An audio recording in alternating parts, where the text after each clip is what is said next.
The Dave Hooker Show. A presentation of Off the Hook Sports. Objective insight, expertise, top guests. Available on YouTube, Apple, Spotify, and the Off the Hook Sports app. Download now for free. Also available on offthehooksports.com. I compute and obey. Now to Dave Hooker. Ready.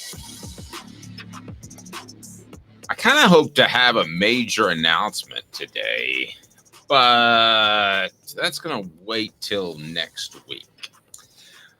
But I'll tell you what, it's just simply routine awesomeness, as we'll be joined by Fred White, break down Tennessee's camp as 8 days. That's Andy Kelly. And if you're watching on a Saturday, I guess it'd be 7 or 6. So I'll let you do that thinking for yourself as far as popular jersey numbers. How excited are you? This is the last weekend you won't have Tennessee football, and you do have some football. So we're going to have some picks, and we've got a lot to get to. David said this needs to be a 3-hour show. Love it. We're working on that as well. Goodness gracious, David, we'd love to do that, and we probably are fairly close to that. But we've got a breakdown of the biggest takeaways from fall camp for the Vols. That means a little bit of Arian Carter, Squirrel White, the pass rush, and Tennessee's offensive line. Out of those three positive, 1 negative. I'm going to be honest with you. This best game-winning celebrations, we'll talk to Fred White, as is the Football Friday with Fred. You got a Spanish coach kissing a player. So I don't know. What's the craziest celebration that Fred's been a part of? I'm going to guess he hasn't kissed any of his teammates. And also, LSU suspends a player because pre-NIL improper benefits. What does that mean? And picks by Caleb Calhoun. Caleb's calls coming up later in the program. Here we go, Mr. Calhoun. We've got a lot going on, and in a good way. Unlike maybe Donald Trump yesterday, we've got good stuff going on, and we're excited for the program. It's hard to believe you prepare for it, you get ready for it, and a week from today it'll be even more like that. But it just seems as if it takes so long to get to football season. I had a friend who went to a preseason game last night. You've got Navy and Notre Dame in Ireland. It's practically here. Next week is obviously the big weekend, but feels good. Feels good. How you feeling, Caleb? Well, I was feeling great, but then I saw a video yesterday that my Titans drafted a quarterback in Will Levis who puts mayonnaise in his coffee. And you just saw that yesterday? I didn't know he did that. Yeah. Apparently you didn't hear that? Was from I think SEC Media Days, maybe 2021. Yeah. No. He does that. He loves it. Loves a little mayonnaise in the coffee. I'm the one that I don't think that's as crazy as you might think, because you're just talking about fat and cream that you add to coffee. So if you like cream, I was the only person that didn't think that was as insane. It doesn't mean I have my coffee here. It doesn't mean there's mayonnaise in it, nor mustard, nor ketchup, nor anything else. But I didn't find it as crazy insane as most people did, because most people just absolutely flew off the chain when that came out. That was a big thing. I'm surprised you hadn't heard that. Totally missed it. Totally missed it. And yeah, I'm even madder now. Okay, Malik Wilson. All right, I'm already more upset that we have Will Levis as our quarterback. It was already bad enough, and now he puts mayonnaise in his coffee. All right, here we go. We're going to lead it off with I think the biggest question heading into game week, and that deals with Tennessee's quarterback situation. And no, I am not going to refer to Nico. Oh, Nico. Male Abba. I'm not going to refer to him. This has to do with the quarterback that we know is going to start, and a look back to last year when Tennessee had one of its greatest quarterback performances in the history of the program. So here we go. Today's tough question brought to you by Zen Sports. Today's tough question. Take a side. Take a stand. The Dave Hooker Show, a presentation of offthehooksports.com. Will Joe Milton match Hendon Hooker's success? Let me get a yay, nay on the message board, guys. Tell me what you think and your thoughts. By the way, if you're watching on Twitter, you can comment there. It's a great way to interact, and we will respond to you. So we're almost in game week. We want to hear from you. Will Joe Milton match Hendon Hooker's success? I feel very strongly about this and this question. But let me start with you, Caleb Calhoun. Will Joe Milton match Hendon Hooker's success? Before we get into your answer, how would you define that? Is that wins? Is that yards? Is that completion percentage? What all is that? Because Hendon Hooker was successful basically in every category you can imagine, with the exception of staying healthy throughout the season, and that was out of his control. So what do you define his success as last year? I think the most important stats are touchdown to turnover ratio, and that includes running and passing touchdowns and interceptions and fumbles. I think you got to throw those in. And then I didn't know that was a stat yet, but I like it. I think it should. Dave, we got to invent that stat. Me and no, really. I didn't. At our 3:45 a.m. production meeting, you didn't bring that up, but I'm all for that. So yes, yeah, that's fantastic. And then my other one is yards per attempt / carry. So the number of yards, a combination, the number of yards you gain per carry when he runs the ball, and the number of yards you gain per attempt when you throw the ball, and combine those. And if that's higher than Hendon Hooker's last year, I just made up two stats, guys. I made them up because I'm just a genius like that. But if you go with those two stats, and they are better than Hendon Hooker's last year, then it would be a better season. Now, Joe Milton in mop-up duty did have a better touchdown to interception ratio than Hendon Hooker. I don't know if you guys know this. Joe Milton still hasn't thrown a pick since he's been at Tennessee. He threw 10 touchdowns and no interceptions last year. Granted, all in mop-up duty, but he did start the Orange Bowl, and he started the first 2 games of 2021, and he still hasn't thrown a pick. And he averaged nearly 12 yards an attempt.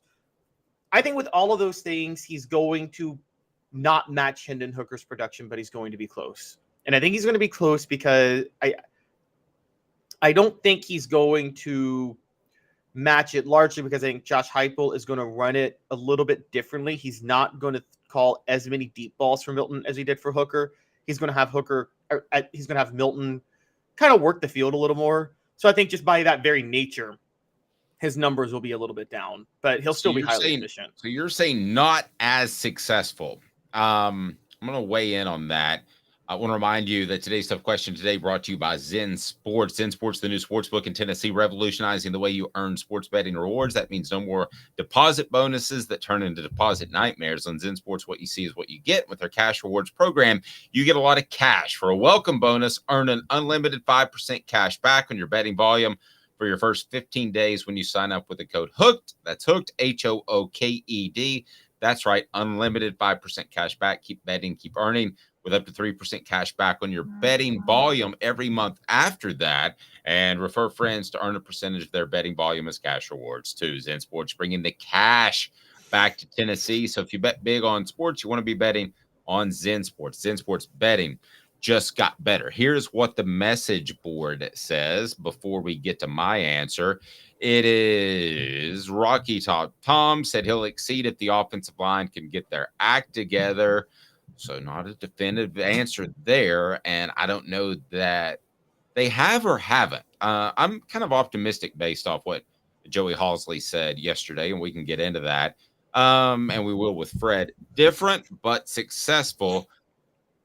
Determining success, according to Dan, success is a playoff. According to Travis, better running backs, better receivers. JoJo will exceed Hook.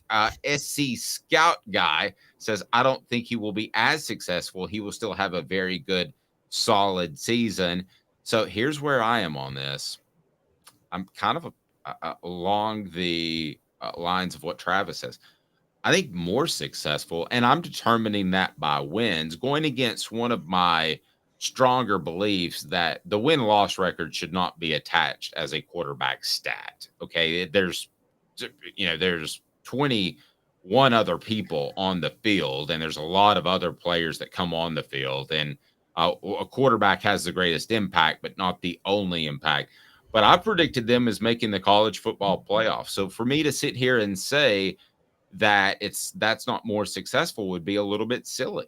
So I think it's more successful. I don't know that the stats will stack up and be as stellar, because I think that Josh Heupel took some teams by surprise and took some coaches by surprise last year.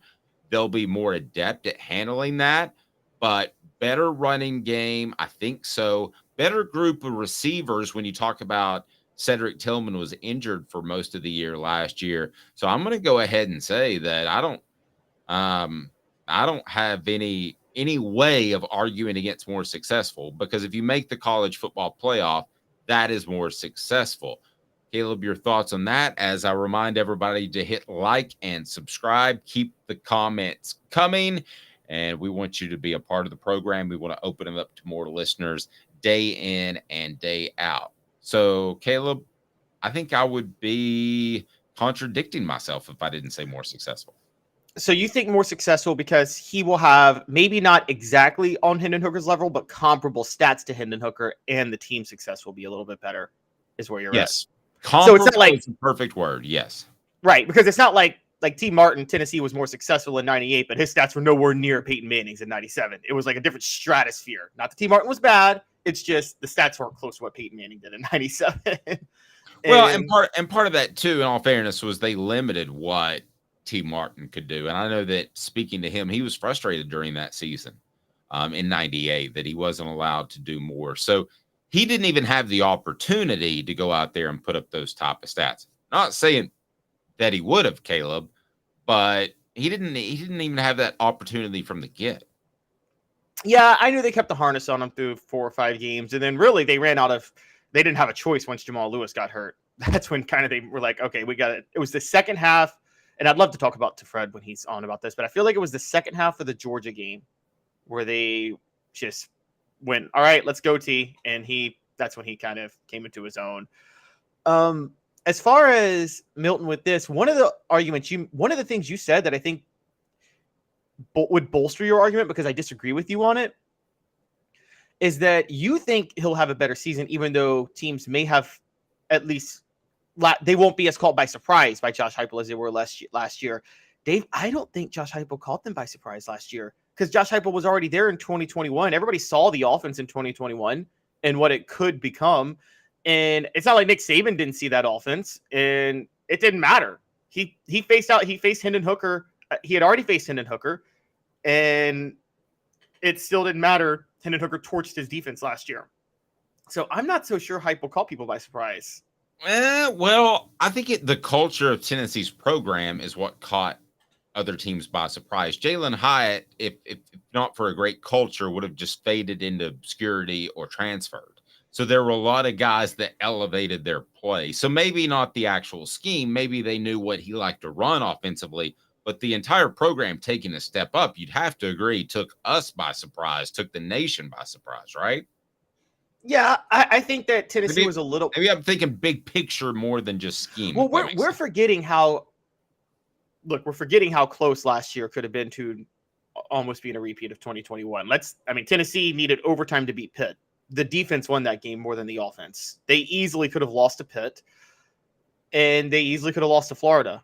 And what are we talking about if Tennessee's 2-2 going to LSU? If they are 2-2 going to LSU, Dave, I'm pretty sure they lose in Baton Rouge at that point, because they feel like the season is not what they wanted out of it.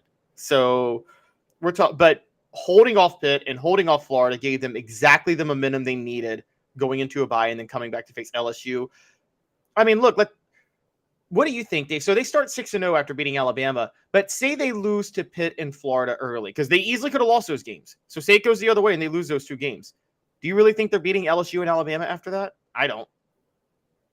No, Fair point. The Pitt game was more of a turnaround game than we give it credit for. We want to look at SEC games and we look at it in retrospect and say, well, they could have lost to Pitt and still been in the running for the SEC championship. So that's not that big of a game. But as far as belief in the system, belief in the defense, no, that was a big time deal. So who will finish as the Vols' biggest offensive weapon? Dylan Sampson, Jalen Wright, Squirrel White, or somebody else? That's the discussion we'll have right now. And I'm going to tell you the biggest offensive weapon because of his consistency and ability to move the chains. As much as I love Sampson, as much as I love Jalen Wright's ascension, and Squirrel White is a freak athlete. Sampson out of the group may have had the best offseason of all of these guys. It's Brew McCoy. He's going to provide some big plays. He's going to be able to move the chain. As far as Jalen Wright, he's going to have to share carries with Jabari Small and Dylan Sampson. So we'll reference Sampson as well. Squirrel White is going to provide more explosive plays. The guy that is going to make this thing go, because he's going to be able to get jump balls. He's going to be able to create separation, even though he's not the fastest guy in the world. He's big, strong. He's going to get away with some pushes. It's Brew McCoy. He's Tennessee's biggest offensive weapon, and we haven't said his name enough in the offseason. I've thought it all along. It's kind of like a combination of an explosive receiver and a tight end that can move the chains. Think of him like that, because he's going to be impossible for a lot of cornerbacks to cover because he's so big and physical. And listen, you can get away with push-offs, and he's good at that because he keeps his hand low. You just can't go above the shoulders. That's the old rule. Nick Saban created that for defensive backs, and a lot of receivers use that as well. I'm taking Brew McCoy, and I feel confident. You? To quote a man who apparently has the body type of a wide receiver, wrong. It's Squirrel White. And it's Squirrel White because of the chemistry he and Joe Milton had last year. I don't know if you noticed, but Squirrel White's the one guy in this in the country that can catch a Joe Milton overthrow. And there's going to be quite a few Joe Milton overthrows. So I think that's why Squirrel White is perfect for Joe Milton, and he caught a lot of Joe Milton balls last year. So I think because Joe Milton is in there, Joe Milton can actually let it fly, and he doesn't really have to worry about timing it with his receiver because Squirrel White's going to get to the ball. So I'm going Squirrel White. Now, when we talked about a lot, Zachary mentions him. Dante Thornton is going to be a beast.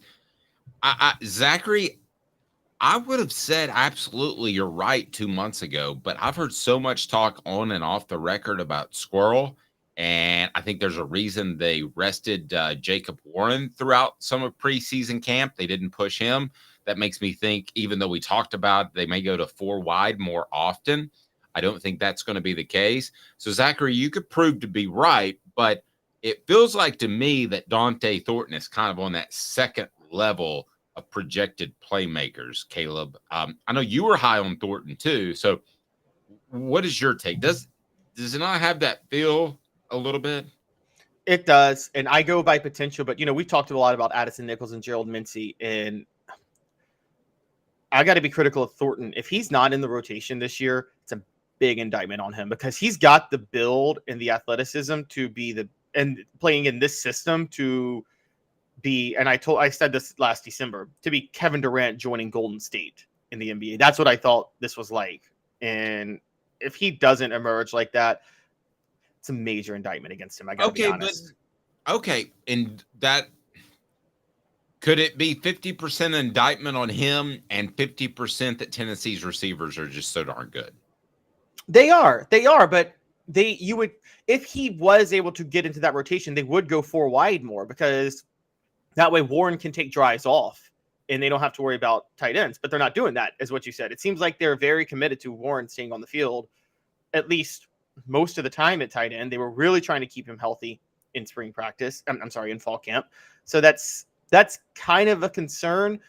Now, maybe we're reading way too much into this. I mean, again, this could be just one of those because Brew McCoy and Ramel Keaton will be gone next year, so Thornton will be in there at that point. And Thornton and Squirrel together starting, that's just going to be crazy. But so that's highly possible. But I don't know. There just seems to be a little bit of there seems to be something concerning about the fact that Thornton hasn't really taken one of those jobs, because he's got a better build than anybody at receiver. Well, and the thing that guys like Mike Matthews, for instance, the 5-star committed wide receiver prospect, they don't want to hear this, but when Tennessee settles on its receivers, unlike its running backs, they play a lot of running backs, but when they settle on their wide receivers, I'm just going to go ahead and tell you that those are the guys that are going to play primarily. Off the top of your head, who was Tennessee's 4th and 5th leading wide receiver last year, or slot receiver? Off the top, I think I can do this. Okay, so we know off the top of our heads, we know Ramel Keaton, Brew, and Jalen Hott were top 3.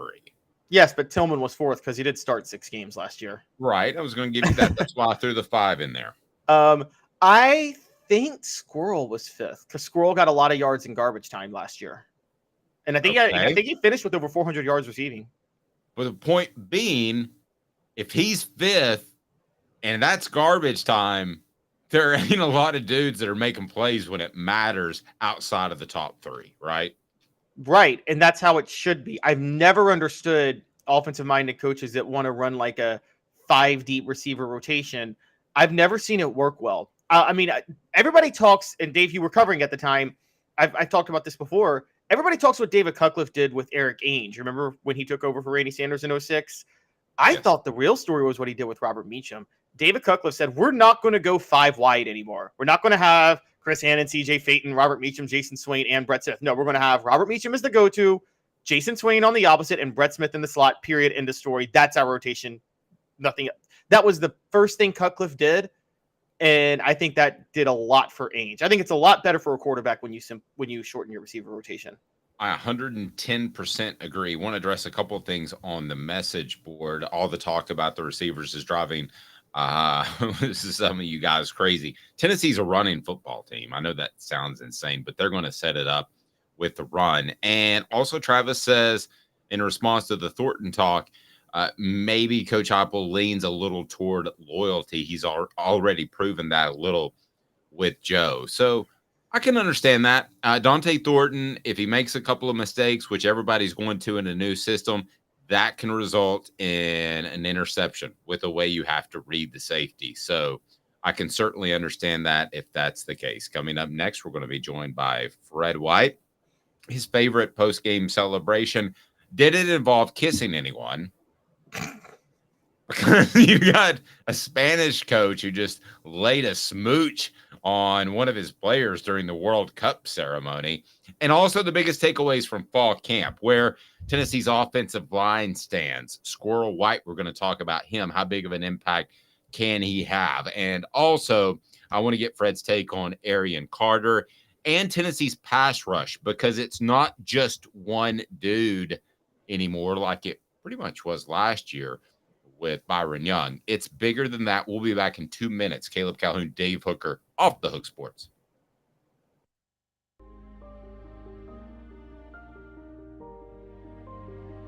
Our family has been creating one-of-a-kind pieces of jewelry in West Knoxville since 1986.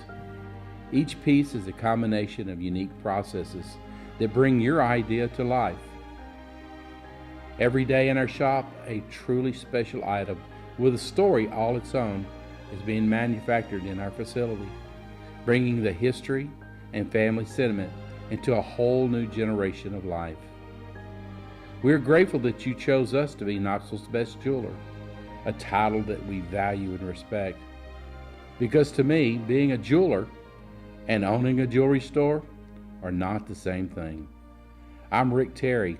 I'm a jeweler, and we want to be your jeweler. Kingston Pike and Campbell Station Road in the heart of Farragut, and downtown on Gay Street right next to the Tennessee Theater. Hi, Mike Davis here with City Heating and Air, reminding you to always dare to compare. Our team provides quality local heating and air service, installation, and maintenance across East Tennessee. We use only the best equipment like American Standard heating and air conditioning for your residential, new construction, or commercial needs. Honesty, dependability, and customer satisfaction have been the cornerstones of our business since 1961. City Heat and Air. Dare to compare. These mountains hold and defend a spirit far better than moonshine. A drink that holds flavor that becomes necessity. A hard cider made and relished by folk who are as hearty as they are legend. A refreshment that can only be found in one place. With a taste that makes you say, give me 3 bottles of the good stuff. Tennessee Cider Company, where necessity can be found. Who's this guy? Hello, who is it? The Dave Hooker Show, Who? a presentation of Off the Hook Sports, What? YouTube, Apple, Spotify, and the free Off the Hook Sports app. Back to Dave Hooker.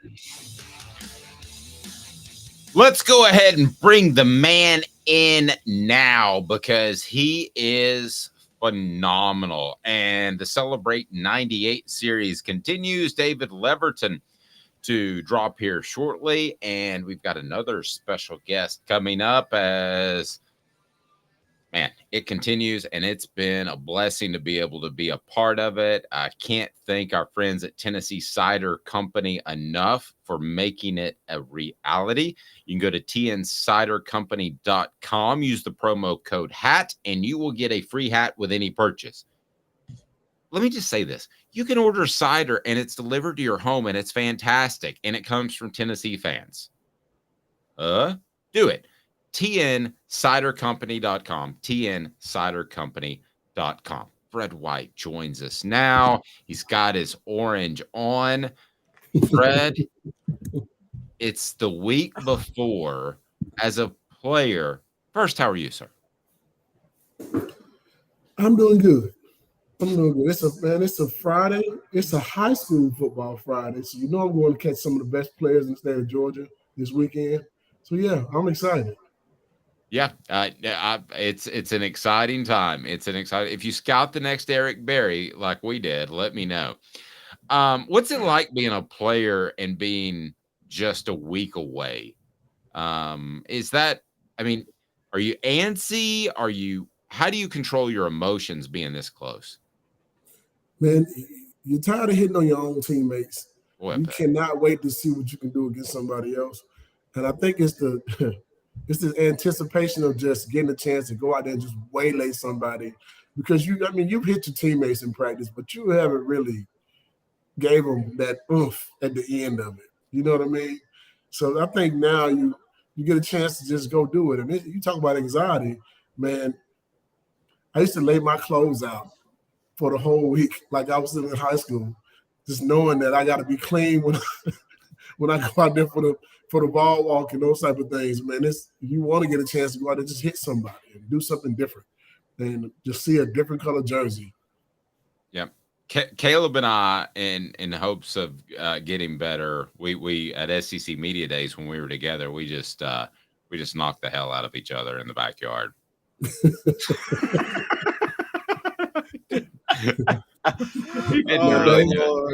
Now, Dave, you get a little bit older now. I want to see you in the hospital. Oh my gosh. Yeah. Speaking of, I did a leg presses the other day for reps and I can't walk, but that happens. All right. So let's get to it. Fred's appearance brought to you by Fred. And if you need all state coverage, you can do it. How do people get a hold of you before we get into the biggest takeaways from preseason camp? Dave, they can reach us on any social media platform, Facebook, Instagram, and even X. I can't even say it right. I forget that it's not Twitter anymore. X. But you can just know that when you watch a video on sorry. You can I was say when you watch a video on X, it's X videos now. Oh man. Well, it's just single X, so that's just kissing. First base, I got. Sorry. First base, I'm sorry, Fred. I didn't mean to cut you off, but no second, not even the Skinamax like back in the day, second base. So, but hold on, let me say this real quick. By the way, fans, that was not endorsed by Fred White Allstate, okay? Not that part. Okay. Yeah. But yeah, you can get fantastic coverage and you'll be in good hands with Fred White. He will certainly take care of you. Let's get to 4 downs because we're going to get to the biggest takeaways from fall camp, and we do that right now. 4 downs. 4 questions, 4 answers. The Dave Hooker Show. 4 Downs. A presentation of offthehooksports.com. Biggest takeaways from fall camp. We're going to talk Arian Carter, Squirrel White. Tennessee's pass rush is deep, and Tennessee's offensive line has kind of stumbled down the stretch of preseason camp. We'll get Fred's thoughts on that. It's brought to you by Andy Mason, AndyMasonRealEstate.com. Andy Mason has the best prices and best service in the biz. He's in Knoxville. AndyMasonRealEstate.com. A good person that will take care of you. And when I give an endorsement to somebody, I absolutely mean it. I've known Andy, for goodness gracious, like 30 years and over 40 years of experience right there in his office. So let's get to it. Cooper may be sideline on the field, but he can give us the downs. And I know that centers don't call out the snap, but it's funny. Coop here. First down. Thank you, Coop. Arian Carter. He has had a stellar preseason camp. Tell me what you've heard about him, Fred, and also answer this question. The last time that Tennessee had a dominant, not a very good, but a dominant linebacker was blank by your standards. I've heard a lot of good things about him. I mean, he's a baller. He's a football player for sure. He's a guy who can get it down on the football field. And he's already been looked at as a freshman All-American, and he hasn't touched the football field yet. So that kind of says a lot about his character and what type of football player he can be, and his potential. I'm going to say that also in that way. Potential means you haven't done anything yet. You got to do it on the football field against a different opponent first. But I think he has the ability to do a lot of those things. We've had a lot of good linebackers that come from Tennessee. And I don't have to go way far back, but, I mean, you've had an Al Wilson, you have a Randolph Thompson, you had Eric Westmoreland. You know I got to name those guys. They're the standard in my opinion. Just Tyrone Hines. You've had a lot of big-name guys. You've also had Gerard Mayo. You also had Kevin Barnett. Over the last few years, though, I see someone say Daniel Batuli. I enjoy watching Daniel Batuli play. I've watched Marvin Mitchell, those guys. I watched a lot of good guys play, but I'm going to go with Gerard Mayo because I think when you say great and dominant, I think he may be the most dominant of the last group of guys that I've seen. Ooh, good one. Good one. Gerard Mayo. Yeah. I can't forget A.J. Johnson. Yeah, absolutely. I think A.J. played very well as well. He did a good job also while he was on the hill. But dominant, that's just dominant. I'm looking at Gerard Mayo. I got you. Let's get to second down, Coop. Cooper Mays here. Hit like and subscribe.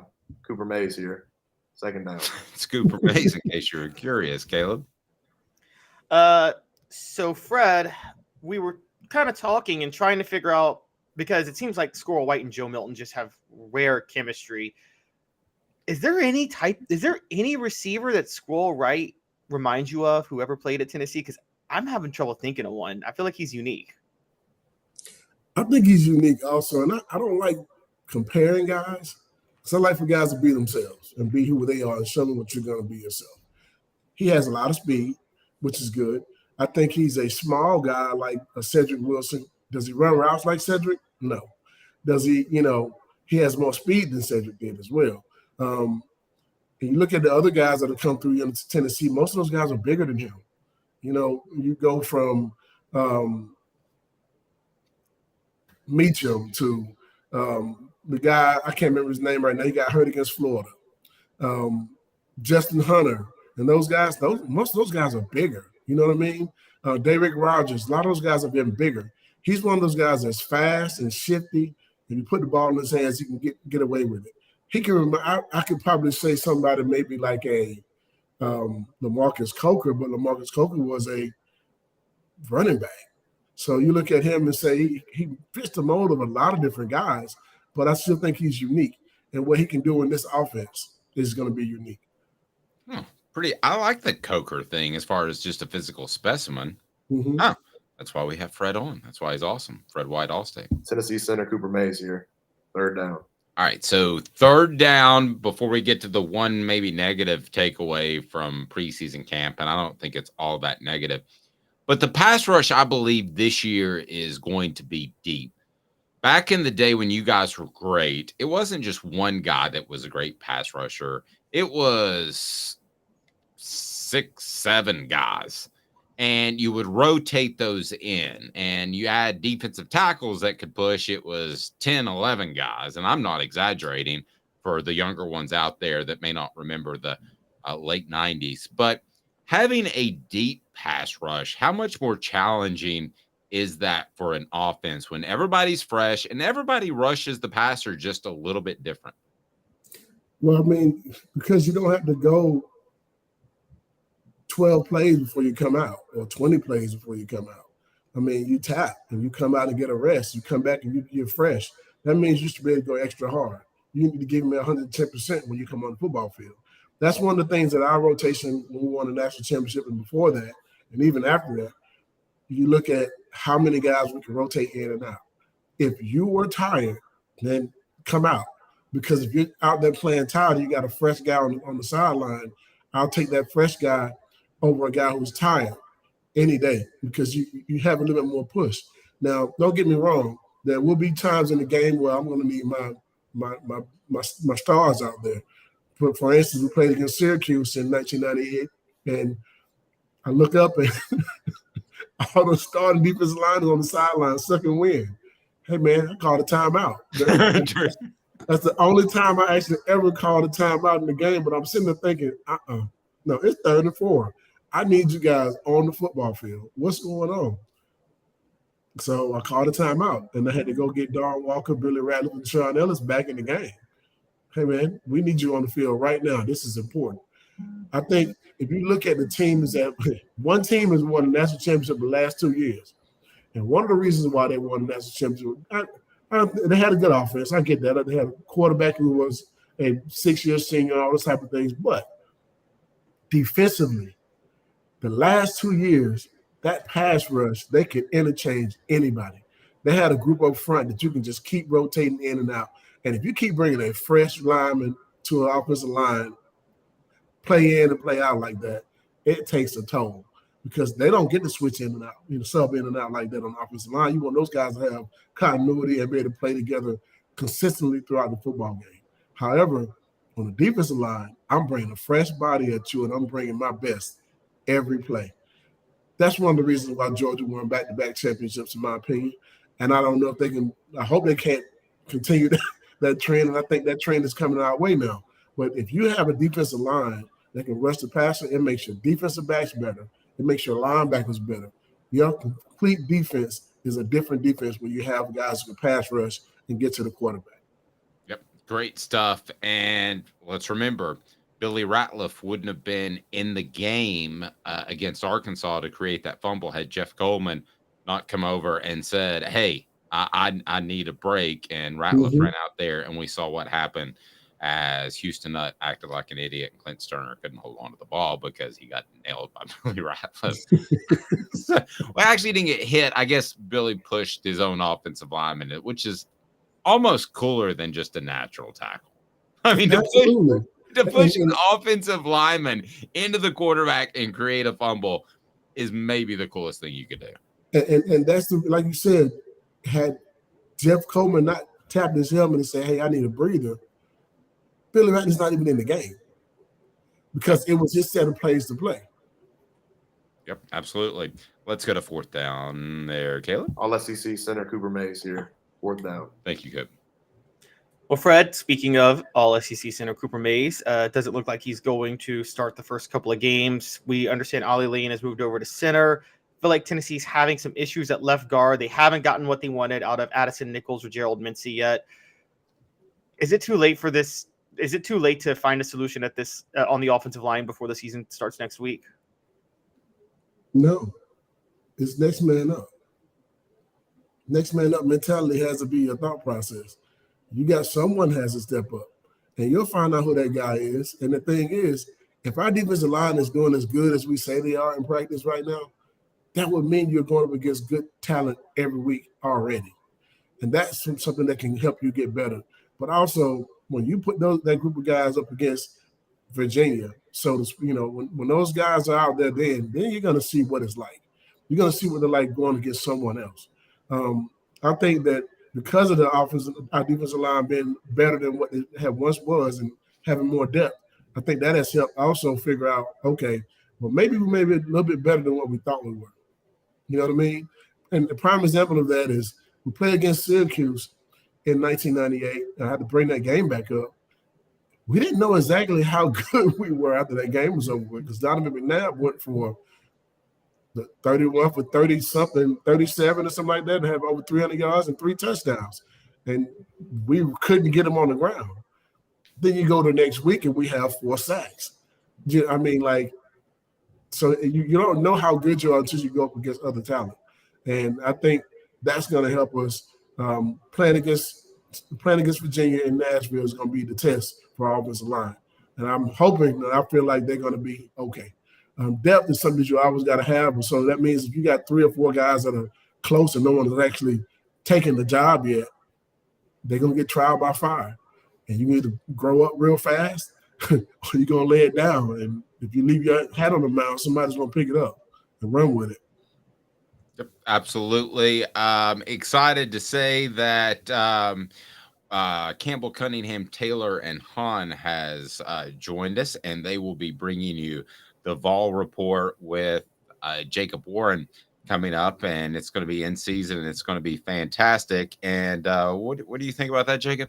What's up, everybody? This is Jacob Warren asking you to like, subscribe, and share. Dave needs this. Thank you. All right. What the H? Say wham.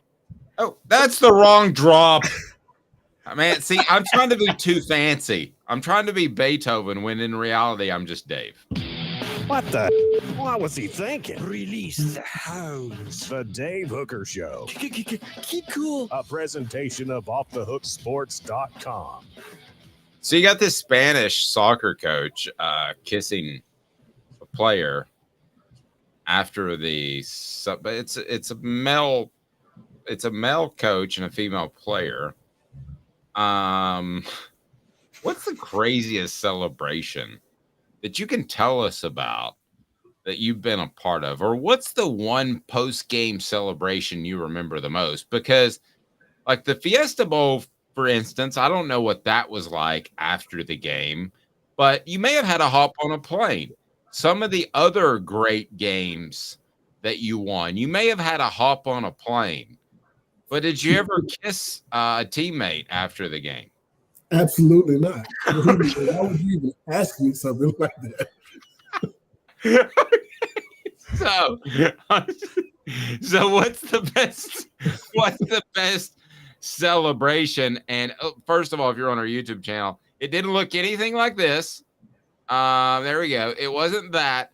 But what's the best celebration? Just the feeling of camaraderie. You don't have to tell me about something crazy that may have happened because goodness knows we were younger men back then and we did some things that we probably don't want to speak about publicly. But what was the best celebration that you remember? Maybe it was the national championship game. You know, one of my favorites, I have a few of them, but one is watching Peyton direct the band in Alabama. That was awesome. Because it had never happened before, and it was kind of impromptu, just kind of happened. You know what I mean? And now it's become like a staple of something that if you may have a big win, that's what you go and do as a quarterback now. So I think that was major. And just for it to be done in Alabama was awesome. You know, that was amazing. The other thing is we always sung in the locker room after the games. And, you know, we don't give a damn about the whole state of Florida or Alabama or South Carolina. It used to be hard for me to say Georgia because I was from Georgia, but those were things that were fun. But I remember a celebration that we were singing the song during the game as we were beating the crap out of Alabama. And we owned Alabama. And that we sang their song to them on the football field every time the play was made. We own Alabama. So we were celebrating on the football field. Just wanted to know that we never lost to y'all, and we're leaving this thing 5-0. for the guys who were redshirted and 4-0 for the guys who came in and played as freshmen. So that was some of the best celebrations I've ever had on the football field. Outside of the football field, we'll just leave those where they are. So it was to the tune of Sweet Home Alabama. I used to have a version of that song, and I was chided for playing that on the air. How things have changed in talk radio. But it was We Own Alabama to the tune of Sweet Home Alabama. You did that on the field during the game? And listen, the first person I heard said they were playing the song at the stadium while we're on the field, and we're whooping that butt pretty good. And Deion Grant says, man, I like that song. Then he starts singing it. We own Alabama. So everybody on the football field, before they're breaking the huddle, we're screaming this song in the fourth quarter. We're singing the song to them on the football field. Given that and the Sean Alexander, that might be y'all's biggest trash talk game, I think, that you told me about, Fred. I feel like y'all were just so mean to Alabama that day. Well, I mean, for all these years, Tennessee hadn't beat Alabama, you know.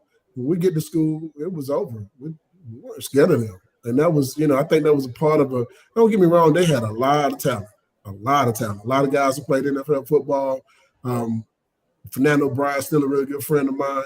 Curtis Alexander was one of the other running backs on that team. He was a good friend of mine also. I mean, there's a lot of guys on that team that were amazing. So I look at it now and I say, man, Alabama was the biggest rivalry for most Tennessee fans. Not for me. And every time somebody brings up Alabama from around Alabama guys, and they always, how good they are now, how many times they beat us, I always bring it up. I am part of a group that has never lost to Alabama. So you can talk trash to me, but you can't talk trash to the time that I was playing at UT, because you can go back in history and look at all the teams that beat Alabama 5 years in a row, and I'm part of it.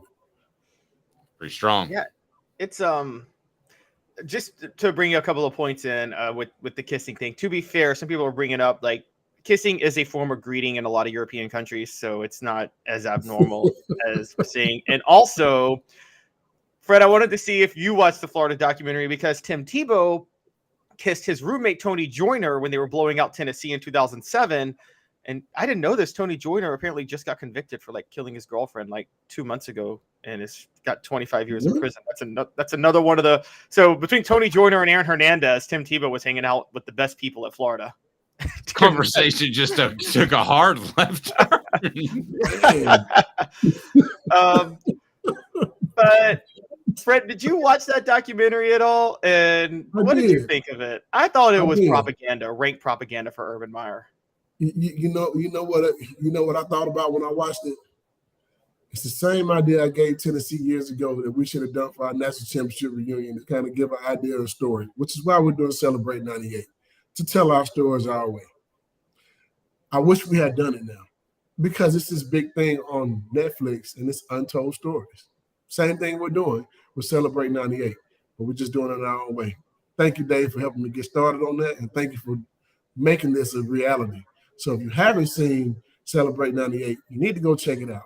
Same things that are on that video, we talk about a lot of those things, a lot of moments that are different, that people that have not seen or don't understand or didn't hear those stories. But watching that with Florida, I thought, wow, that's amazing. That's an opportunity for a lot of fans to understand that it's just not the football games in practice. We have real lives too. We go through real things as well. And some guys may not turn out to be the guys you thought they were going to be. And some guys may not be alive 10, 15, 20 years later. You never know. And I think that's part of what was great about watching it. I watched the Johnny Manziel one. That was amazing too.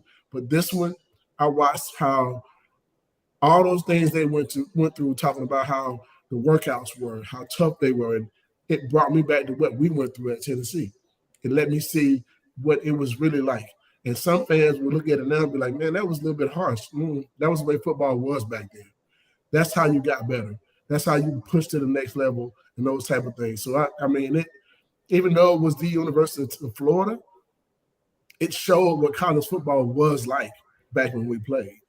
So and those guys played after me, so I can relate to a lot of the things that happened and one of the guys, I heard him say something about, they got to the point where he got tired of hearing Tim Tebow's name.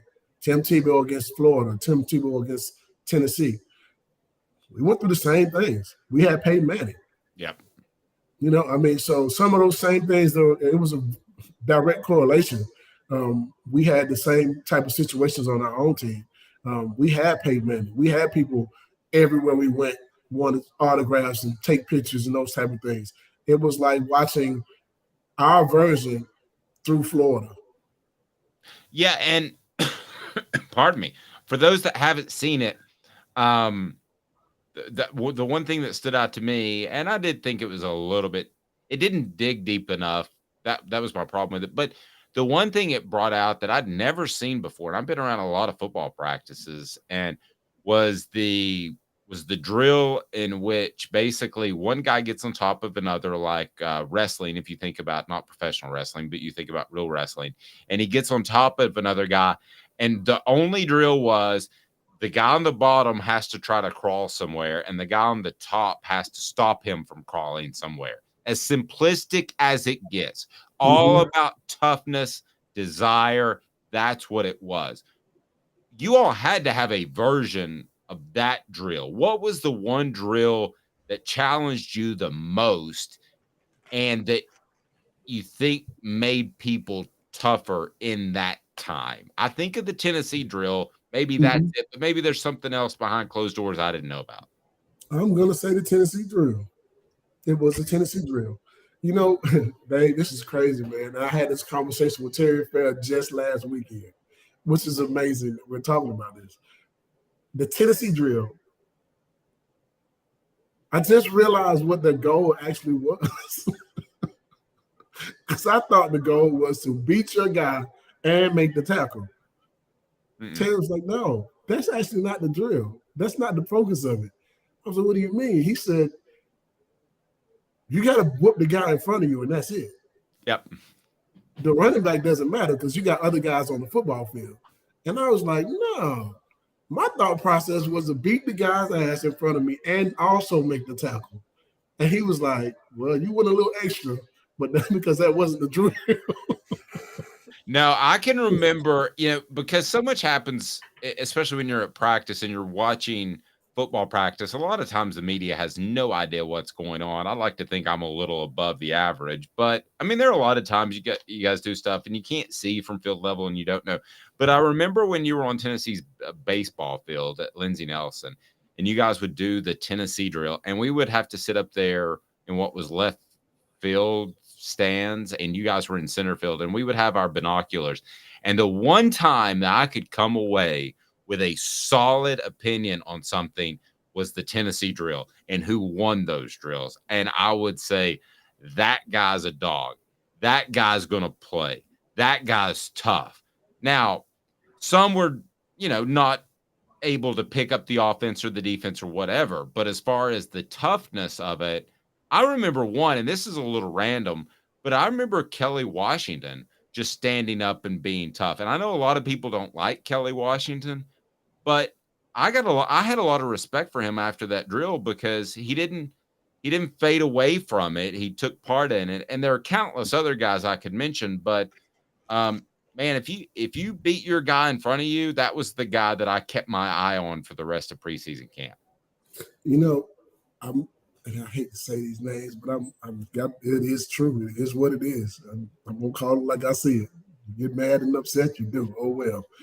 I watched John Henderson, who was the number one player in the state of Tennessee, and there's a guy by the name of Tim Hodges, and I love Tim. Don't get me wrong. I remember and this he was the one. number one offensive tackle out of the state of Texas. I mean, both of these guys are behemoths. 6'7" is one and 6'8" the other. These are two of the biggest guys we've ever seen. And they are on the football field when they line up. And listen, we're trying to figure out, okay, who's the dog? Man, that ball snapped, and John Henderson drove him 20 yards back. It was like, oh, shoot. That's insane. I swear, I remember that one in my You little remember that? Yes, in my little binocular sitting in the left field stands of Lindsey Nelson Stadium. And I'm talking about 320 pounds, 6'7", 320. And John Henderson, 6'8", 300. Listen, so they went again because Tim was like, nah, we're going to go again. Next snap, he drove him 30 yards. Fred's not exaggerating. He didn't go back like a couple yards and get his footing, get his cleats in, and hold his own. It was just lock out and drive. And I'm sitting there thinking to myself, I've never seen a guy that big on skates like that ever in my life. And I was thinking, of course, we all realized at that point, like, hey, man, we got a grown man as a freshman. Problem was he was a Prop 48. He couldn't play that year. Yeah. If John Henderson is able to play in 1999, hey, man, we were already dominant in foot, on the defensive line anyway. But had he been able to play with us that year, ooh, Lord. Yeah. It'd be something different. And I would also say this, I came away from that thinking so much for wondering if he can get low. Because that was the thing of being 6'7", 6'8", can he get low? And I came away from that saying that's not a problem. His bend's fine. I will say this too. It took him a while to get on the football field after that because 99 he was able to play, but it wasn't playing much because we had a good defensive line. You got guys like, and some of these names some people may not even remember, but of course, Darren Walker, Billy Ratliff, Jeff Coleman, Ron Green was one of the strongest guys on the football team. Ron Green did a really good job of beating the double team and those type of things. Sean Ellis, Corey Terry, man. Fred Weary started out as a defensive lineman. Mm-hmm. And Fred Weary used to beat the double team and split the double team on a regular basis. He could have been an all-American defensive lineman, but he was really good on the offensive line as well. So I think that made it to the NFL and got drafted. So I think he made the right decision. But those guys were amazing up front. And all those guys were wrestlers, by the way, except for John Henderson didn't wrestle. But yeah, one of the reasons why he didn't get on the field in 1999 as much was because he was still playing with a higher pad level. But I think that changed in 2000, that you saw what type of season he had. I tell you what, if I had a son that wanted to play football, and he doesn't, he wants to make movies, but wrestling would be the thing that I would encourage him to do. Who was help me with this, Caleb? Who was the very, very, very good center? I'm having a brain freeze that played for the Packers for years. Scott Wells. Yeah, Scott Wells. He was a center, and he knew leverage. And he was also very talented, but he knew leverage. Caleb, close us out. Anything else, sir? Fred, it's funny you're telling the John Henderson story because I know 99, your last year was the year that was Albert Haynesworth's freshman year too, and obviously 2001 when everybody's watching John Henderson and Albert Haynesworth in the middle of defensive tackle, and I think to this day people are like, "Wow, you had those two guys starting in the middle at defensive tackle in college on a team." I know you say you saw it in Henderson. Did y'all see it in Haynesworth too, or was that after you left before he kind of came into his own? Oh, we saw it. We saw it for sure. Talented, very talented. I think John Henderson was probably more brute strength and straight ahead guy. I think Albert Haynesworth was a guy who had all the moves to be 6'6", 300-something pounds. He was something you didn't see. You didn't see guys that big move that fast. I remember watching the University of Georgia had Richard Seymour and Marcus Stroud. John Henderson and Albert Haynesworth they were like the same of those. I mean, one guy was more brute strength, the other guy was he had it all. He had all the moves you can have to be that big. He could spin move, he could beat you on the pass rush, he could, all those type of things. Dip and rip. John Henderson, I'm gonna beat your butt, just line up in front of me. I'm going to take my hands and I'm going to drive you so far back in the backfield that's it. He was that type of guy. He was strong as an ox. When we watched them, we saw those guys. And we tell people all the time, hey, man, listen, we had John Henderson and Albert Haynesworth on our team in 1998, and they barely touched the football field. They didn't know how good the guys in front of them were. Yeah. And I remember what Coach told me. I was asking, I can't remember which coach it was, and this is how quickly the Albert thing came out, much like the John Henderson thing. I said, what makes him anywhere close to as good as John Henderson? And because John, I think, was higher rated, and the coach said it was just that he hurts an offensive lineman every time he hits it. He had that fast twitch off the ball where it's like, after a while, after getting hit hard 25 times, you got to be like, hell, this sucks. I mean, this is terrible. Yeah. He had that fast twitch, like almost like I guess you would think maybe a defensive end getting off the line and rushing the passer, but that's what he had in the interior, which made him different, but they were both great, no question. Yeah. And I'm not going to tell you no lie. That doggone Albert Haynesworth was mean as a rattlesnake on that football field. He was mean as a rattlesnake. He wanted to whoop you. He wanted to make you feel like at the end of the game that you couldn't block him. John Henderson, it took him. If you beat John Henderson in a game, then you messed up. You might want to stalemate him first quarter. Just keep stalemating. If you ever get him for the rest of the game, he's going to give you so much effort. And because he does not want you to know that you beat him in anything. So that was the difference between those two. John, it took him a little bit to get going. If you felt like he played and did something dirty to him or whatever, the rest of the game, he's going to make you look bad. That was his motivation. He got when he got to the NFL, I mean, you look at it, he would have the defensive coaches, the trainers slap him. And he wanted them to slap him so hard that he knocked blood from his mouth before he got ready to go out on the football field. He needed something else to get to that point, right? But he's such a nice guy. But Albert, that attitude, that meanness was there from the time he touched the football field to the end of the football game. He wanted you to know he was better than you.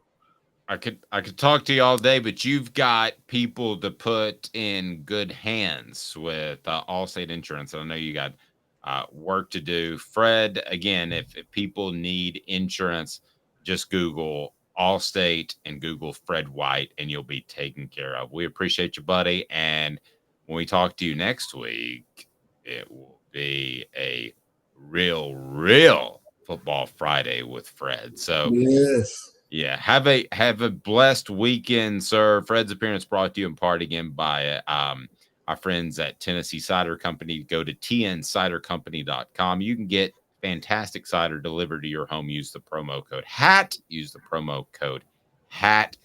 Thank you, Fred. Be well, my man. Happy Friday. Go Vols. There we go. He is Fred White. No one better in the history of former Vols being on broadcast. It's not even close. He's so good. All right. So coming up, a pretty good SEC team has decided that they should suspend a player with improper benefits from NIL. Why this is something to keep an eye on, why this will affect week 1, and why all coaches in the SEC, including Josh Heupel, should keep an eye on this, because there are all kinds of areas in which with NIL, there could be malfeasance. Big word, short break. Caleb Calhoun, Dave Hooker, Off the Hook Sports. Candace, I was really heavy into the drug culture. I was selling drugs. I was just constantly in pain. I was missing like a good support system in my life. Candace has given me everything that I need in order to successfully have a wonderful recovery, in order to have a life that I didn't even know was possible. And it's not just about me anymore, and I love that. I absolutely love it. You can take your life back. Call Cadis today. With all that sun, sand, and salt water, the beach is a very relaxing place. Unless you wear contacts. Ow! Open your eyes to the best the beach has to offer with LASIK vision correction from Campbell Cunningham Laser Center. Sports Treasures in North Knoxville is one of the South's largest sports cards and memorabilia dealers, featuring over 10 million sports cards from vintage to modern. Sports Treasures carries a full line of hobby boxes, singles, autographed memorabilia, Tennessee Vol collectibles, fan cave decorations, and so much more. See a museum full of collectibles at Sports Treasures, 4819 North Broadway in Fountain City, and Sports Treasures on Facebook. Sports Treasures, where the real sports fan goes to shop. Who's this guy? Hello, who is it? The Dave Hooker Show, Who? a presentation of Off the Hook Sports, What? YouTube, Apple, Spotify, and the free Off the Hook Sports app. Back to Dave Hooker.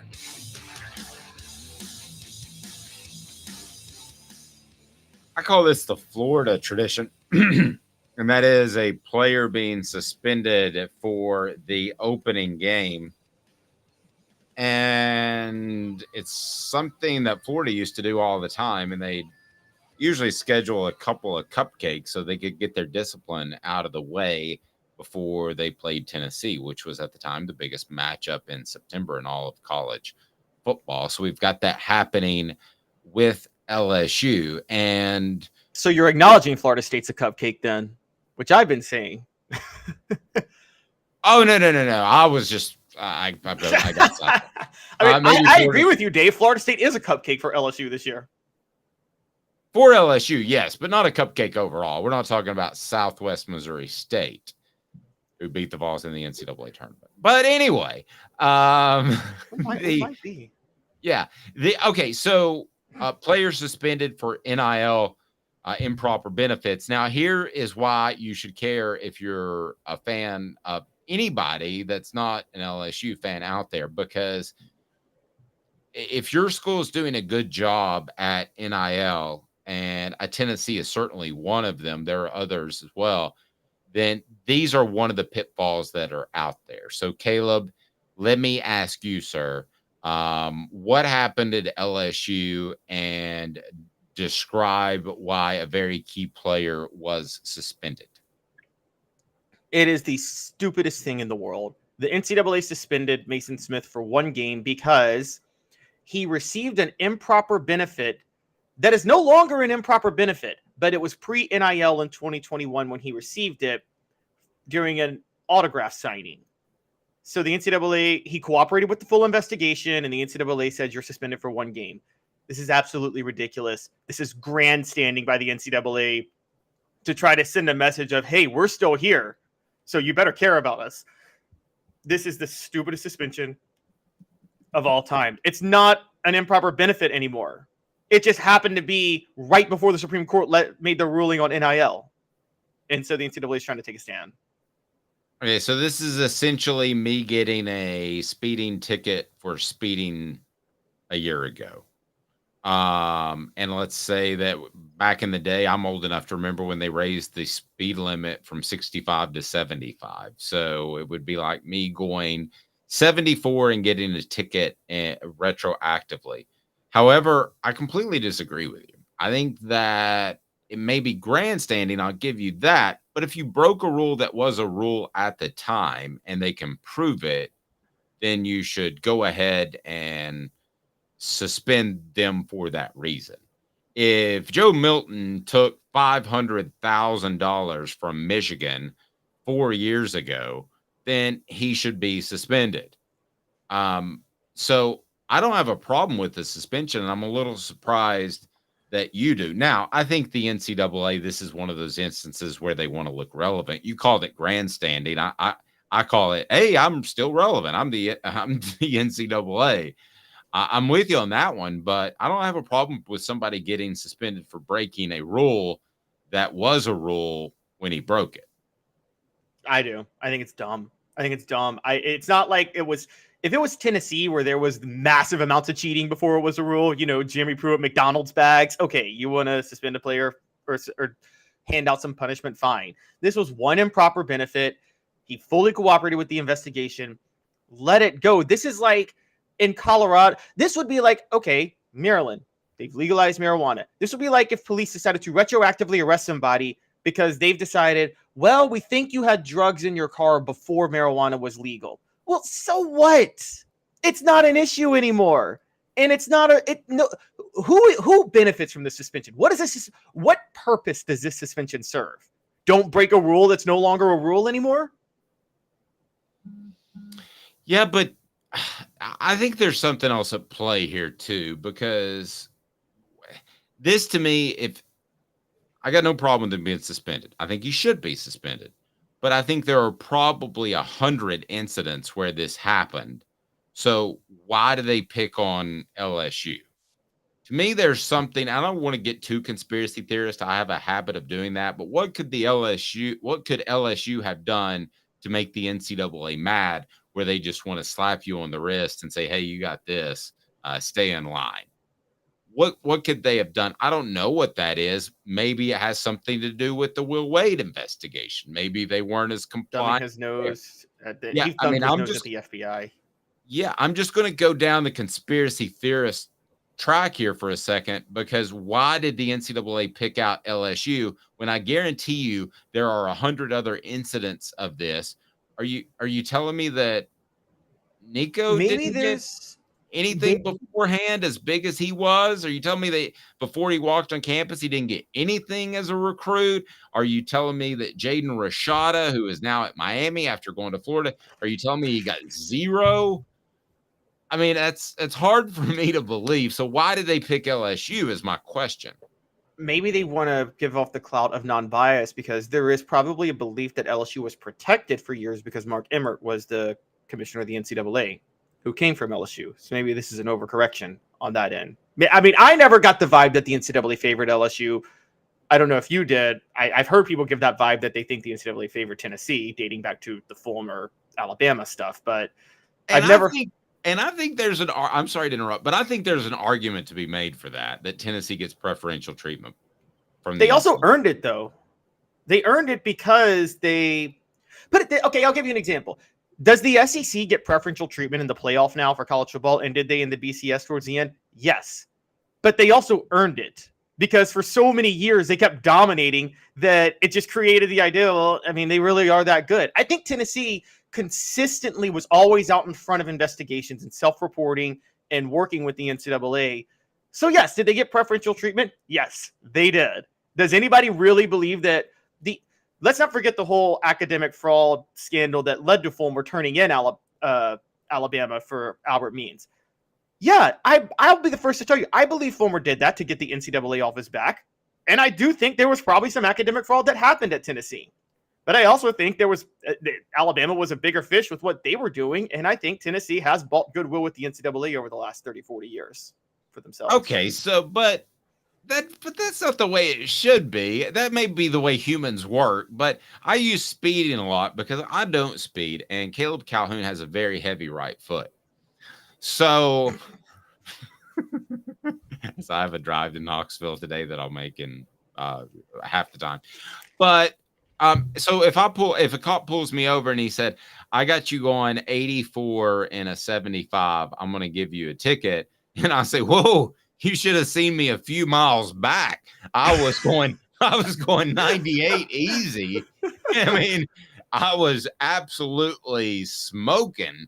Then that cop shouldn't say, "Okay, well, then I'll reduce that 70 whatever ticket it was, that $150 ticket, to 75 because you told me about something else you did." In fact, he should make it more.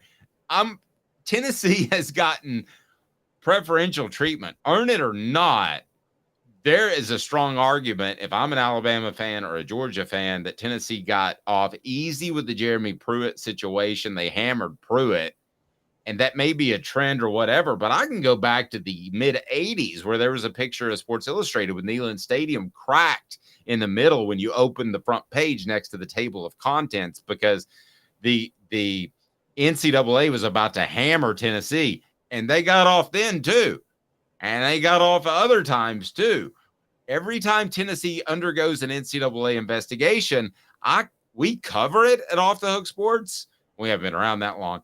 But do I ever think this could be huge, major, and destroy Tennessee's program or postseason ban or anything like that? No, I don't.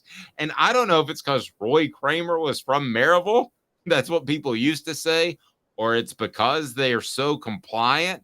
But who's not compliant anymore? What doofus athletic director would say, "I'm not going to work with these guys, and I'm going to be incredibly difficult"? LSU with Will Wade. They literally did that with Will Wade. They openly refused to work with the NCAA. So so we have figured it out. You've proven my conspiracy theory. I thought I was just kind of going out in left field. Think about it this way. Okay. When I worked for a local newspaper in a small town in Western Maryland, I covered crime. a lot. I had a crime beat for a minute. I covered a lot of incidents. Guess what? Judges on sentencings are much more lenient to people who cooperated with the police. They're much more lenient to people who don't have who have less of a track record of committing crimes. It could be, I hope so. Well, I mean, like if two people are convicted of the same crime, a judge will be more lenient to someone who has a better background, who maybe this was their first crime they committed, or they're at least a productive member of society. They have a job, they take care of their family, versus someone who doesn't. Judges take that stuff into account with sentencings. And so if the legal system is going to do that, obviously the NCAA is going to do that. Yes, when you do things wrong, your behavior surrounding the situation will determine the leniency that comes for you. The most extreme case is this guy named Ray Lewis, who was compliant and just saying maybe got away with something because of that. Yeah, and I don't think Aaron Hernandez was helped by the fact that he may have been involved with multiple murders too, even though he wasn't convicted on all of them. You can't tell me the judge wasn't somewhat aware of that when he handed out the sentencing. Coaches with dismissals too. Think about coaches will dismiss players. Sometimes two players committed the same infraction, but one, it's like their 17th infraction, and the coach is like, all right, you're gone. Okay, well, let me ask you this. Do you think Tennessee got preferential treatment in the Jeremy Pruitt thing? Because not only did he get hammered and Tennessee got off with a fine, no postseason ban, but also the timing of it was pretty interesting. A Friday afternoon when they released that, which is a news dump time for those that don't know, and Caleb does. When you've got bad news, you dump it on a Friday afternoon so it gets lost in the weekend shuffle. And it was right before what has become the biggest recruiting month. And what has Tennessee done since that? They picked up 2 5-star guys that other SEC teams wanted. So is that unfair preferential treatment? If I'm Georgia or Alabama, I'm saying, heck yeah. I mean, yes, it is. I'll be honest, it is. They got preferential treatment. Okay, your least favorite program, Dave, the one you hate the most, Missouri, got a bowl ban in 2019 for the smallest infraction that doesn't come close to what Tennessee and Jeremy Pruitt did. It doesn't come close. But I think Tennessee has bought themselves some goodwill with the NCAA. That happens. You buy yourself some goodwill, you're going to get some more favorable treatment. So, I mean, look, Alabama had Auburn, they would come down hard on because, Dave, you know this as well as I do. Auburn has a history of cheating with the NCAA. I mean, it's a deep, long history of cheating and not complying and doing whatever they can. So if Auburn gets caught doing something, yeah, they're going to get the hammer. They're going to get it pretty bad, too. I'll give you another example. Southern California, what did they do? What did the NCAA do to the Trojans after they hired Lane Kiffin? You're right. I will bet you right now, if they'd have hired Jack Del Rio or Jeff Fisher, Steve Sarkisian. Well, Steve Sarkisian on Pete Carroll's staff. Yes. Okay, so not him. If they would have hired somebody that had no NCAA issues, like Lane Kiffin had boiling at Tennessee, if they'd have hired somebody without any NCAA issues and no ties to Pete Carroll's staff, I guarantee you it wouldn't have been 35 scholarships or whatever it was. And I mean, they got hammered bad. Lane Kiffin had no chance to succeed there. They got hit so bad by the NCAA. And I can tell you personally that he was stunned how hard they got hit. And he wouldn't have taken the job and he would have stayed at Tennessee if he'd have had an idea that it was anywhere close to that.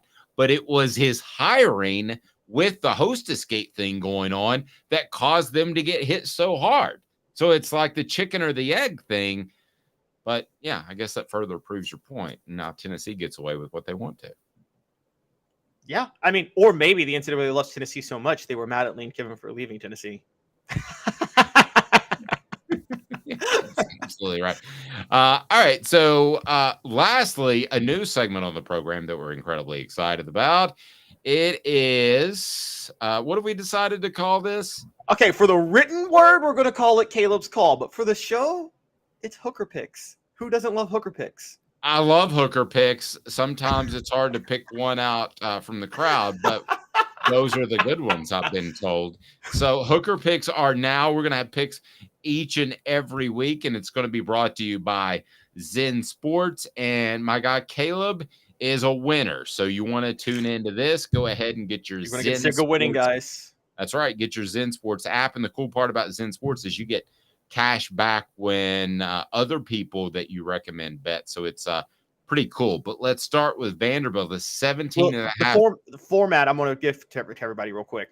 Okay. Every week, I'm going to bet on the over/under and the spread for every SEC game and every game featuring an SEC team and every game featuring 2 top 25 teams.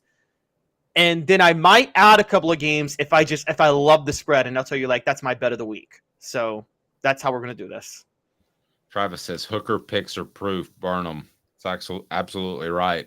If a Hooker's involved other than me or Hendon, you don't want to be taking pictures. You don't want any recording devices around. Do you remember before we get going, do you remember, because we're going to talk about Notre Dame, funny enough, do you remember the Notre Dame scandal where like 3 players, it was a Charlie Weiss here, all got arrested one night for like picking up a hooker or picking up hookers or prostitutes? And I thought, you could have any girls. Why are you picking up prostitutes? And then I remember one of them in an interview later was like, guys, we weren't paying for the sex. We were paying because we knew they weren't going to call us back. Well, yeah, and the old saying is you're not paying a hooker to do what hookers do. You're paying a hooker to leave. Right. Anyway, so, and by the way, if anybody ever needed a number for an escort, it's probably Charlie Weiss. So I can imagine where they got that number, because you talk about the most unattractive man that I've ever seen. That's probably the guy. All right. That guy from top to bottom ain't good looking. All right. So what do we got? Who are our picks for this week? All right. So the only SEC game that which I am legally obligated to bet on SEC games based on our show is Vanderbilt and Hawaii. Now the spread is 17.5 points. Over under is 56. Dave, I don't know if you want to hang hour. That's crazy. But I can do that. So is this whether or not I agree? Whether or not you agree. So I'll start with the spread. I think Vanderbilt covers 17.5. Hey now. I got you. I'm with that. Yes, and for those who question, Vanderbilt beat Hawaii 63-10 on the road last year. It's at home this year. Vanderbilt returns everybody on offense. I think they're going to blow them out again. Right. The over/under, I'm going over 56. That's crazy. No, Vanderbilt's going to slow this thing down. They scored 63 alone on Hawaii last year. Okay, maybe not. Go ahead. and Hawaii themselves return everybody on offense, while Vanderbilt does lose some talent on defense. So I think Vanderbilt's going to give up more points than they gave up last year, but they're still going to score at will. I'm looking at a 45-20 type game for that. For Vanderbilt. All right. So that's the only one I have to make. Now, here are some other college football bets to make. It's a high spread. I still love USC 30.5 versus San Jose State. I think they cover that. I think you want to come out of the chute and look really good. And if Tennessee had a lower level opponent, Virginia's not great, but I think that Josh Heupel would want to set that tone for recruiting. And I think that Southern California will keep those starters in just a little bit longer. So I'll give you a big Hey now. Yes, I agree with that. They'll score 60 points in this game. Yeah, I'm with you on that too. All right, bet of the week, guys. Bet of the week. I'm all in on this. I am all in. Navy plus 20.5 Notre Dame. Notre Dame does not cover that 20.5 spread against Navy. Doesn't happen. Hey now. You're absolutely right. Marcus Freeman was a terrible hire as a coach. I'm sticking by that. This is year number 2 for him. He's a player's coach. It's going to start to slide downhill, and he's a player's coach. And I heard him on the Dan Patrick show, and he was asked, Dan Patrick asked him just flippantly. He said, do you know the names of all your players? And he said, of course I do. So he goes, okay, who's number 53? And he goes, oh, 53. And he paused. Okay. And he goes, that's Murph. And Dan Patrick goes, what's his full name? He goes, oh, we just call him Murph. He could not remember his name, Caleb. And and he bragged about how he still benches 315. or 3:30 perhaps. Listen, I go to the gym. You don't hear me bragging about what I'm benching because I'm old enough and secure enough in my manhood that I know that that's not the best thing for your joints once you get past the age of 25. So he's still trying to hit it with the young guys. He's trying to be cool. It's going to be a disaster. Don't be surprised if Navy upsets Notre Dame. I wouldn't be surprised either. What's the money line on that? Because that may be my first bet on Zen Sports. Download the app, guys. Do me a favor. Use the promo code Hooked. Okay, Notre Dame Navy. Okay, it's Navy plus 850, or it's plus 851. So you bet 100, you would win $851. That's a hell of a money line. That's a ridiculous money line. Who in the world? Oh my gosh! Now Notre Dame, it's minus 1549. So, oh my gosh, that is a payout, man. I would say I want to add a few things. Gets excited. It's like we put cocaine on the table in front of Michael Irvin or something. Caleb's geeking over this. All right, so let's throw this out here real quick. A few things. Navy runs the triple option, so they're going to slow the game down, making it harder for Notre Dame to win by more than 20. Yes. Notre Dame only beat them by 3 last year. Notre Dame has a new quarterback. You're right. They got Marcus Freeman as head coach, and their new offensive coordinator got demoted from his last job at West Virginia as offensive coordinator. So I don't know why Marcus Freeman decided to hire him to replace Tommy Rees. And the game's in Ireland, and Navy returns everybody. And so I'm so all in. Navy covers that 20.5 spread. One last over under, Dave, before we go. I want to know. I want to set it. Ready? Yes. Guys, we're not political at all. We are not. I don't care. I don't care what happened or what you think about last night's arrest. But if you think Donald Trump is 6'3", 215 pounds. Yeah, he said he was 6'3", 215 pounds. Let's set. How far off is he? Oh, I think on his weight. I think he's 260 easy.